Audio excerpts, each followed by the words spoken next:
Le projet Lucie est enfin lancé dans l'usine du Sud.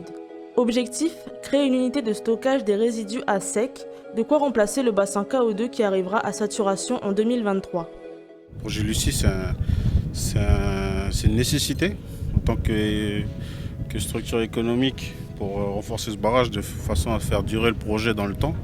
Et c'est une obligation en tant que communautaire, dans le sens où ce barrage-là représente un certain danger aujourd'hui et qu'il faut le consolider.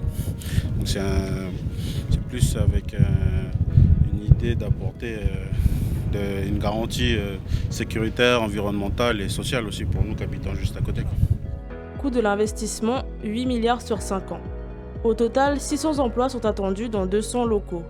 17 contrats ont été passés avec des entreprises telles que John Cockerill ou encore la Calédonienne des Eaux. Mais aussi de nombreuses entreprises communautaires, c'est le cas par exemple de Sudapro ou Wara Carburant. Pour nous, c'est Sudapro. Nous, on s'occupe principalement de tout ce qui est ravitaillement gasoil avec mon collègue de Wara Carburant. On est également les populations limitrophes. Nous, on habite sur le Cap Ndoa et sur l'île Ouin qui habite juste en face. Aujourd'hui, on est une trentaine de personnes à réaliser la distribution de carburant. Et demain, avec le projet Lucie, c'est du recrutement à hauteur de 4 à 8 personnes à peu près. Dans cette optique d'assurer des retombées économiques aux entreprises de la région, un contrat de quelques mois pour le transport d'agrégats a aussi été signé sous la coordination de la CCEC, Communauté de concertation des entreprises communautaires. Celle-ci étant chargée de faire la passerelle entre Prony Ressources NC et les entreprises communautaires de l'ère Djoubéa-Caponnet.